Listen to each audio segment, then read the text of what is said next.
என்னுடைய செயலும் சிந்தனையிலும் இந்த சமூகத்துக்கு பயனுள்ளதாக இருக்குன்னு நினைக்கிறவங்க மட்டும் இந்த மூவேந்தர் மீடியாவை சப்ஸ்கிரைப் பண்ணிவிட்டு பெல் ஐக்கான் ஆல் கொடுத்து வந்து ஃபாலோ பண்ணிக்கோங்க.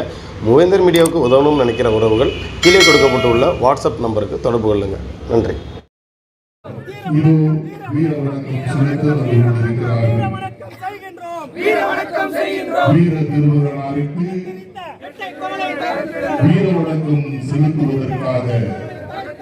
வீர தியாகியாரின் குடும்பத்தினர் இதோ அஞ்சலி செலுத்த வந்து கொண்டிருக்கிறார்கள். அவர்கள் அனைவரையும் பண்பாட்டு கழகத்தின் சார்பாக வருக வருக அன்போடு அழைக்கின்றோம்.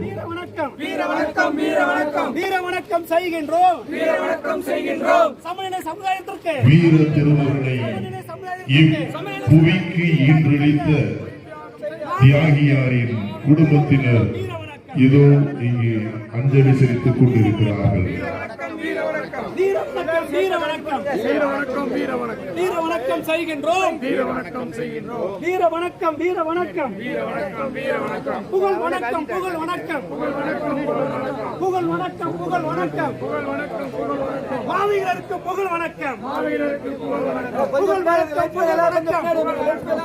வீர திருமகனை இவ்வுலகிற்கு ஈன்றளித்த தியாகியாருடைய குடும்பத்தினர் இதோ நினைவிடத்தில் தியாகியாருக்கு நினைவஞ்சலி செலுத்திக் கொண்டிருக்கிறார்கள்.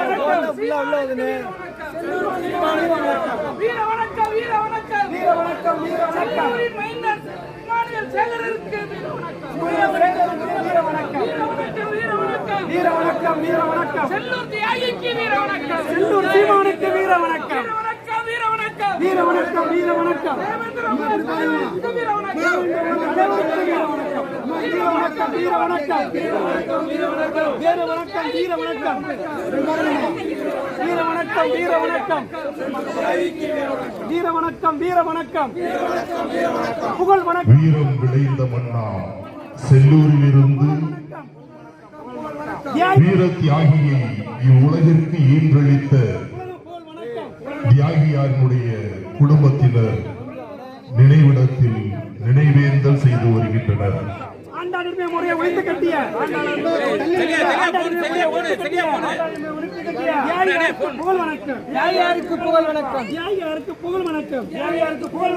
சமநீதி போராளிக்கு சமநீதி போராளி தியாகியாருக்கு வீர வணக்கம் வீர வணக்கம் வீர வணக்கம் வீர வணக்கம். அதைத் தொடர்ந்து தியாகியாருக்கு நினைவேந்தல் செய்வதற்காக TLC லூத்தரன் திருச்சபையின் சார்பாக ரெவரண்ட் ஆபிரகாம் சாமுவேல் பரமக்குடியுடைய போதகர் ஐயா அவர்கள் இங்கே தியாகியாருக்கு நினைவேந்தல் செய்ய அவர்களுடைய சக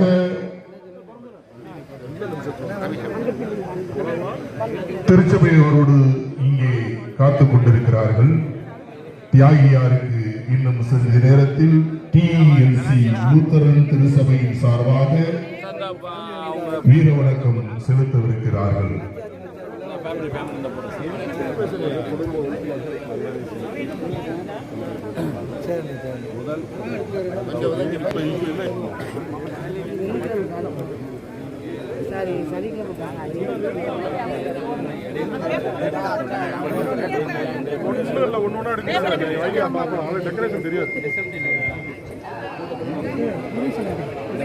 இந்த 68வது புகழ் வழக்க நாளிலே முதலாவதாக இந்த ஊடக நண்பர்களுக்கும் ஏனைய உறவுக்காரர்களுக்கும் என்னுடைய காலை வணக்கத்தை தெரிவித்துக் கொள்கிறேன். குடும்பத்தின் சார்பாகவும் பண்பாட்டு கழகத்தின் சார்பாகவும் எங்கள் அண்ணன் முருகேசன் மற்றும் மலர்சேனுடைய நிறுவனர் சோலை பழனிவேல் சார்பாகவும் மீண்டும் ஒரு வணக்கத்தை நான் தெரிவித்துக் கொள்கிறேன். தியாகியினுடைய புகழ் வழக்க நாளில் அனைவரும் வெவ்வேறு இடங்களில் இருந்து வந்து கொண்டிருக்கிறார்கள். அவர்களுக்கு போதிய அளவு காவல்துறை ஒத்துழைப்பும் கொடுத்து கொண்டிருக்கிறார்கள். ஆனால் சிறு சிறு இடங்களில் தடைகள் உள்ளது. அந்த தடைகளை மீறிதான் உறவுகள் இந்த இடத்திற்கு வருகிறார்கள். அதை எளிமைப்படுத்த வேண்டும் என்று இந்த நேரத்தில் நான் கேட்டுக்கொள்கிறேன். நேற்றைய தினம் அகில இந்திய தேவேந்திரகுல வேளாண் பொதுச் செயலாளர் கோபிராஜன் அவர்கள் மதுரை நீதிமன்றத்திலே ஒரு வழக்கு தொடர்ந்துள்ளார். உயர் நீதிமன்றத்திலே ஒரு வழக்கு தொடர்ந்துள்ளார். ஏனென்று கேட்டால் 15 லட்சம் 20 லட்சம் பேர் வரக்கூடிய அந்த இடத்திலே கழிப்பிடம் போவதற்கு எந்த வசதியும் இல்லை. போக்குவரத்தில் இடைஞ்சல் உள்ளது. அது மட்டும் இல்லை, கட்டுப்பாடுகள் அதிகமாக உள்ளது. தேவையான குடிநீர் இல்லை என்பதை வலியுறுத்தி அதையும் தாண்டி இந்த மக்களுக்காக உணவு கொடுப்பதற்காக அனைத்து ஹோட்டலும் அடைக்கப்பட்டுள்ளன. இதை ஒரு பொதுநல வழக்காக நேற்று நீதிமன்றத்தில் அவசர வழக்காக எடுத்துக்கொண்டார்கள். அதன் அடிப்படையில் இன்னைக்கு அதனுடைய ஆணை வரப்போகிறது. நீங்கள் நல்லா பார்க்கலாம், இன்னைக்கு ஒரு பொது கழிப்பிடம் காமனாக வந்திருக்கு. எப்பொழுதுமே காவல்துறைக்கு மட்டும்தான் இருக்கும். இப்போ ஒரு பொது கழிப்பிடம் வந்திருக்கும். நம்முடைய நீதிபதி அவர்கள் உடனே மாவட்ட ஆட்சியரையும் இந்த நகராட்சி நிர்வாகத்தையும் அது மட்டுமல்ல அரசு வழக்கறிஞரிடம் கூறி அந்த எஸ்பியிடம் கூறி அனைத்து ஏற்பாடுகளையும் நீங்கள் செய்ய வேண்டும் என்றும் அதற்கான ஆணைகள் இன்று வழங்கப்படும் என்று அவர்கள் உறுதியளித்துள்ளார்கள். ஏனென்று கேட்டால் இங்கு வரக்கூடிய எங்களுடைய உறவுகள் வெவ்வேறு மாநிலங்களிலிருந்தும் வெவ்வேறு தேசங்களிலும் இருந்தும் அவர்கள் இங்கு வருகிறார்கள். என்ன பிரச்சனை ஏற்படுகிறது என்றால் இங்கு தங்குவதற்கு அனைத்து இடங்களுமே நம்ம காவல்துறை நண்பர்கள் அவர்கள் கைப்பற்றிக் கொள்கிறார்கள். ஆகையால் அவர்கள் தேவேந்திர பண்பாட்டு கலைகளிலும் தங்களுடைய உறவினர் வீடுகளிலும் தங்குவதால் மிகப்பெரிய சிரமம் ஏற்படுகிறது. ஆகையால் இந்த நிகழ்வு நடப்பதற்கு ஒரு நிரந்தர கட்டடம் நீங்கள் அரசு ஏற்படுத்தி தர வேண்டும். அது மட்டுமல்லாமல் தங்குவதற்கான எப்படி கோயில்களில் இருக்கிற மாதிரி தங்கும் அறைகள் இருக்கிறதோ அதே மாதிரி தங்கும் அறைகளை நீங்கள் அரசாங்கம் செய்து தர வேண்டும். கிட்டத்தட்ட இந்த ஆண்டு நம்ம 100 ஆண்டு முடித்து 101வது ஆண்டிலே அடியெடுத்து வைக்கிறோம். தியாகியாருக்கு இந்த இடத்திலே நிரந்தர கட்டடத்தை ஒதுக்கி கொடுக்க வேண்டும். ஏனென்று கேட்டால் எங்களுடைய சகோதரர் ராம்பிரபு இருக்கும்போது இந்த காம்பவுண்ட் வால் கொடுத்தாங்க. அது மட்டுமல்லாமல் குடும்பத்தை அவங்க வாரிசுதாரராக அறிவிக்க வேண்டும் என்று இந்த நேரத்தில் நான் கூறிக்கொள்கிறேன். அது மட்டுமல்ல இந்த சமூகம் அரசியலை வென்றெடுக்கும் ஒரு சூழ்நிலையில் இருக்கும்போது நம்முடைய முன்னாள் முதலமைச்சர் அவர்கள் விமான நிலையத்திற்கு ஐயா முத்துராமலிங்க தேவருடைய பெயர் வைக்க வேண்டும் என்று வலியுறுத்துகிறார்கள். ஒட்டுமொத்த தேவேந்தர்கள் அவருக்கு எதிர்ப்பு தெரிவித்துள்ளார்கள்.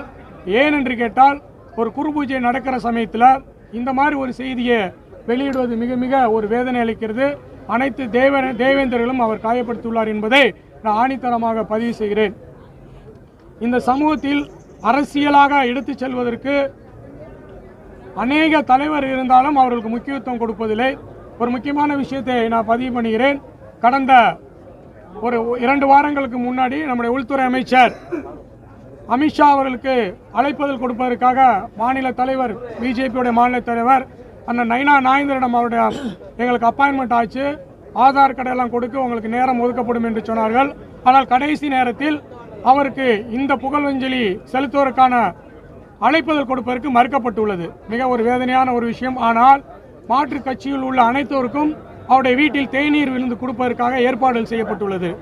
ஏனென்று கேட்டால் இந்த தியாகியை மதிக்கக்கூடியவர் மட்டும்தான் இந்த 2026 வெற்றி பெற முடியும் என்பதை நாங்கள் ஆணித்தரமாக சொல்லுகிறோம். ஏனென்று கேட்டால் இந்த விடியல் அரசுடைய தலைவர் நம்முடைய முதல்வர் மு.க. ஸ்டாலின் அவர்கள் இந்த மக்களுடைய உணர்வுகளை உணர்ந்து இந்த மக்களுடைய தியாகத்தை உணர்ந்து 3 கோடி ரூபாயில் ஒரு மணிமண்டபமும் முழு உருவ வெண்கல சிலையும் கொடுத்துள்ளார் என்பதை நாங்கள் தெரிவித்துக் கொள்கிறோம். ஏனென்று கேட்டால் எந்த தலைவரும் பண்ணாததை அவர் பண்ணியுள்ளார். 1000 விமர்சனங்கள் ஆகலாம், ஆனாலும் கூட இந்த மக்களுடைய உணர்வை அவர் புரிந்து உள்ளார். உடனே அவர் திமுகவுக்கு ஆதரவாக என்று சொல்ல வேண்டாம். இந்த மக்களை உணர்ந்தவர்களை நாங்கள் இந்த நேரத்தில் பாராட்ட கடமைப்பட்டிருக்கிறோம். ஆகையால் 2026 தேர்தலில் நீங்கள் தேவேந்தர்களை சரியாக பயன்படுத்தினால் நீங்கள் அனைத்து இடங்களில் வெற்றி பெறலாம் என்பதை இந்த நேரத்தில் கூறிக்கொள்கிறேன். ஒருவேளை தேவேந்தர்கள் நீங்கள் ஒரு காகிதமாக நீங்கள் பார்த்தால், மீண்டும் சொல்கிறேன், தேவேந்தர்களை நீங்கள் தூக்கி எறியப்படுகிற காகிதமாக பார்த்தால் ஒரு நாள் அந்த காகிதம் பட்டமாக பிறக்கும், நீங்கள் எல்லாரும் அண்ணாந்து பார்ப்பீர்கள் என்று நான் கூறிக்கொள்கிறேன். அது மட்டும் இல்லை, இந்த நேரத்தில் கூட எங்களுடைய உறவுக்காரர்கள் மற்றும் அண்ணன் எல்லாம் இங்கே வந்திருக்காங்க, அவர்களுக்கும் எங்களுடைய நன்றியை தெரிவித்துக் கொள்கிறேன். இன்னும் இந்த விழா அமைதியாக நடப்பதற்கு நாங்கள் முழு ஒத்துழைப்பு கொடுத்துள்ளோம். என்னுடைய தம்பி தான் இதனுடைய பண்பாட்டு கழக தலைவராக இருக்கனால பல ஆலோசனைகளை கேட்டு தான் நடைபெறுது. ஏதாவது ஊடக பிரிவுகளுக்கு ஏதாவது ஒரு மன கஷ்டம் ஏற்பட்டுலாம் நீங்கள் என்னை அணுகலாம், அதற்கான நம்ம செய்யப்படும். தொடர்ந்து நீங்கள் தியாகனுடைய புகழை இந்த உலகம் முழுவதும் எடுத்து செல்கிறீர்கள். என்னுடைய பெயர் ரமேஷ் தேவேந்திரன், இமானுவேல் சேனுடைய முதல் பேரன். மீண்டும் ஊடக நண்பர்களுக்கு சொல்கிறேன், உங்களுக்கு ஏதாவது மனக்கசப்பு ஏற்பட்டதால் நான் முழுவதும் இங்கே தான் இருப்பேன், நீங்கள் அணுகலாம். அதற்கடுத்து நாங்கள் ரொம்ப ரொம்ப ஆசைப்படுறோம், விரும்புகிறோம், சிறு குழந்தை முதல்ல சாக போகிற கிளவி வரைக்கும் விரும்புது பட்டியல் வெளியேற்றோம். இந்த எஸ்சி என்னும் விலங்கை நாங்கள் உடைக்க வேண்டும்.